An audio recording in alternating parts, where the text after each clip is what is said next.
नमस्कार. आपल्या घरात जर 1 ते 3 वर्षांचं लहान मूल असेल ना, तर हा काळ किती कमाल आणि त्याच वेळी किती आव्हानात्मक असतो हे आपल्याला नक्कीच माहीत असेल. तर आज आपण त्यांच्या संगोपनाबद्दलच बोलणार आहोत आणि काही इतक्या सोप्या पण खूप महत्त्वाच्या टिप्स पाहणार आहोत ज्या नक्कीच कामी येतील. चला तर मग सुरुवात करूया. बघा, या वयातली मुलं म्हणजे नैसर्गिक एक्सप्लोरर्स असतात, म्हणजे शोधक. त्यांच्यासाठी सगळं जगच नवीन असतं, एक मोठी प्रयोगशाळा असते. आज आपण ज्या टिप्स पाहणार आहोत ना, त्या त्यांच्या याच जिज्ञासेला एक योग्य वळण कसं देता येईल याबद्दलच आहेत. आज आपण 5 महत्त्वाचे मुद्दे समजून घेणार आहोत. सगळ्यात आधी मुलांचा हा एक्सप्लोरर स्वभाव नक्की काय असतो ते पाहू. मग त्यांच्या जिज्ञासू मनाला खतपाणी कसं घालायचं, त्यांना हळूहळू स्वतंत्र कसं बनवायचं आणि त्यांच्यासाठी सुरक्षित वातावरण कसं तयार करायचं ह्यावर बोलू. आणि शेवटी सर्वात महत्त्वाचं, त्यांच्यासोबत विश्वासाचं नातं कसं बांधायचं हे जाणून घेऊ. चला तर मग आपल्या प्रवासाचा पहिला टप्पा, एक्सप्लोरर स्टेज. या वयात मुलांचं जग नेमकं असतं तरी कसं? खरं तर त्यांचं जग पूर्णपणे जिज्ञासेने आणि प्रत्येक गोष्ट स्वतः करून पाहण्याच्या इच्छेने भरलेलं असतं. तर या वयात मुलांचं मुख्य काम काय असतं माहितीये? त्यांचं कामच असतं खेळणं, शोध घेणं आणि सतत काहीतरी नवीन करून बघणं. आणि हे त्यांच्या विकासासाठी इतकं महत्त्वाचं आहे ना, त्यांच्यासाठी खरं तर प्रत्येक क्षण म्हणजे एक नवी संधी असते.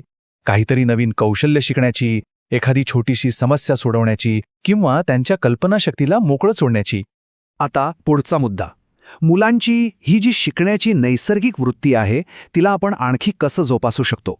म्हणजे पालक म्हणून आपण त्यांच्या बुद्धीच्या विकासाला चालना कशी देऊ शकतो ते आता पाहूया. मुलांची विचारशक्ती वाढवण्याचे मार्ग खरंच खूप सोपे असतात.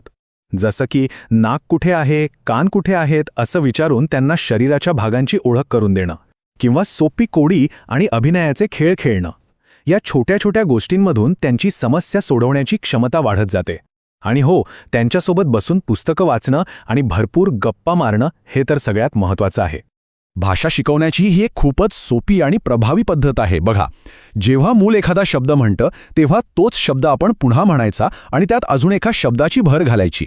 म्हणजे समजा मूल बॉल म्हणालं तर आपण म्हणायचं, हो, हा मोठा लाल बॉल आहे. किती सोपं आहे नाही का? आता बोलूया स्वातंत्र्याबद्दल.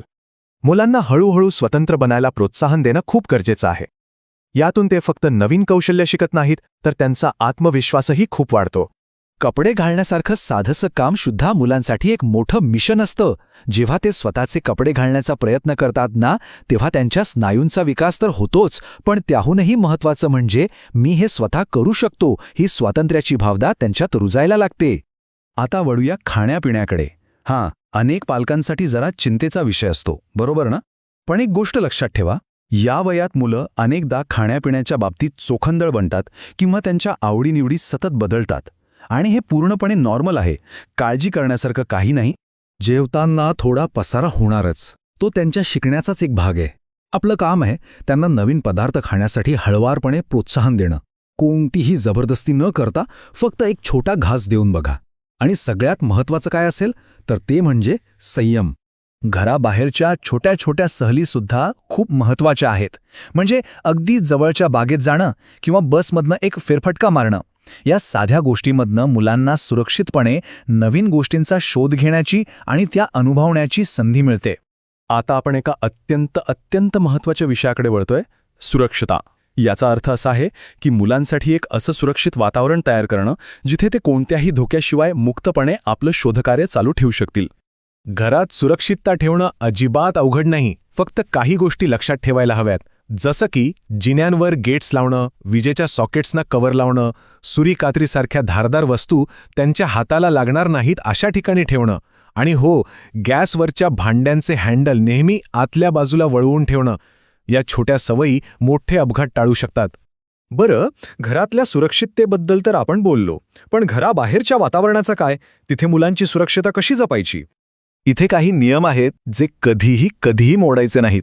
पहिलं, लहान मुलांना गाडीत अगदी एका क्षणासाठीही एकटं सोडू नका. दुसरं, घराजवळ स्विमिंग पूल असेल तर त्याच्याभोवती कुंपण असणं बंधनकारक आहे. आणि तिसरं, पाण्याजवळ असताना मूल नेहमी तुमच्या हाताच्या अंतरावरच असायला हवं. ह्यात कोणतीही हयगय चालणार नाही. बरं, आता बोलूया शिस्तीबद्दल. इथे ना एक गोष्ट लक्षात ठेवायला हवी. शिक्षा देण्यापेक्षा त्यांच्या चांगल्या वागणुकीचं कौतुक करण्यावर जास्त भर द्यायला हवा. समजा मूल खूपच हट्ट करतंय तर ओरडण्याऐवजी त्याला थोडा वेळ द्या, त्याला शांत होऊ द्या आणि नंतर योग्य काय आहे हे त्यांना अगदी प्रेमानं हळूवारपणे दाखवून द्या. आणि आता आपण आपल्या चर्चेच्या शेवटच्या पण सर्वात महत्त्वाच्या भागाकडे आलो आहोत. आत्तापर्यंत आपण ज्या सगळ्या टिप्स पाहिल्या त्या सगळ्यांना एकत्र जोडून एक मजबूत आणि विश्वासार्ह नातं कसं तयार करायचं ते आता समजून घेऊया. एक गोष्ट नेहमी लक्षात ठेवा, आपण मुलांसोबत खेळतो, त्यांची काळजी घेतो, त्यांच्याशी बोलतो. आपल्या प्रत्येक कृतीतून त्यांच्या मनात सुरक्षिततेची आणि विश्वासाची भावना वाढत असते. आपला प्रत्येक संवाद खरं तर त्यांच्या भविष्याचा पाया रचत असतो. आणि शेवटी हा एक विचार आपल्या मनात कायम ठेवूया. आपण आपल्या मुलांची जसं वागतो त्यावरूनच ते शिकतात की काळजी म्हणजे काय, विश्वास म्हणजे काय, आदर म्हणजे काय, आणि याच पायावर त्यांचे भविष्यातले निरोगी नातेसंबंध आणि आत्मविश्वासाने शिकण्याची वृत्ती अवलंबून असते. आपली प्रत्येक कृती, आपलं प्रत्येक वागणं त्यांच्या संपूर्ण आयुष्यासाठी एक आदर्श निर्माण करत असतं.